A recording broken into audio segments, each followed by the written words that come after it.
রাজশাহীর পবা উপজেলার কাটাখালী পৌরসভার মেয়র পদে উপনির্বাচনের মেয়র নির্বাচিত হয়েছেন একমাত্র নারী প্রার্থী মোসাম্মদ রাবেয়া সুলতানা মিতু। হ্যাঙ্গার প্রতীক নিয়ে তিনি পেয়েছেন ৬,৩০৮ ভোট। তার নিকটতম প্রতিদ্বন্দ্বী স্বতন্ত্র আবু শামা নারিকেল গাছ প্রতীকে পেয়েছেন ৩,৪৮৭ ভোট, আর মিজানুর রহমান চামচ প্রতীকে ২,৯১৭ ভোট পেয়ে তৃতীয় হয়েছেন। রোববার সকাল ৮টা থেকে বিকেল ৪টা পর্যন্ত ৯টি কেন্দ্রে বিরতিহীনভাবে ইলেকট্রনিক ভোটিং মেশিনের মাধ্যমে ভোট গ্রহণ চলে। ভোট গ্রহণ শেষে কেন্দ্র থেকে ফল ঘোষণা করেন সহকারী রিটার্নিং কর্মকর্তারা।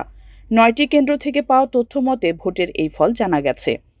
নির্বাচনে মেয়র পদে মোট ৭ জন প্রার্থী অংশ নেন। অন্য স্বতন্ত্র প্রার্থী জহুরুল ইসলাম রিপন মোবাইল ফোন প্রতীকে ১,৩৩৯ vote, Motahar Hossain rail engine প্রতীকে ১,০৮৮টি ভোট, সিরাজুল ইসলাম জগ প্রতীকে ৩৮৪টি ভোট এবং জিয়াউল ইসলাম ক্যারাম বোর্ড প্রতীকে ১২৭ ভোট পেয়েছেন। এই নির্বাচনে মেয়র নির্বাচিত হওয়া মোসাম্মদ রাবেয়া সুলতানা মিতু কাটাখালী পৌরসভার সাবেক মেয়র আব্বাস আলীর স্ত্রী।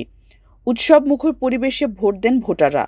নির্বাচনের ভোট গ্রহণ চলাকালে কোথাও কোনো গোলযোগের খবর পাওয়া যায়নি। এই নির্বাচনে মেয়র পদে ৭ জন প্রার্থী প্রতিদ্বন্দ্বিতা করেন। নির্বাচনে ১৫,৬৫০ জন ভোটার তাদের ভোটাধিকার প্রয়োগ করেছেন।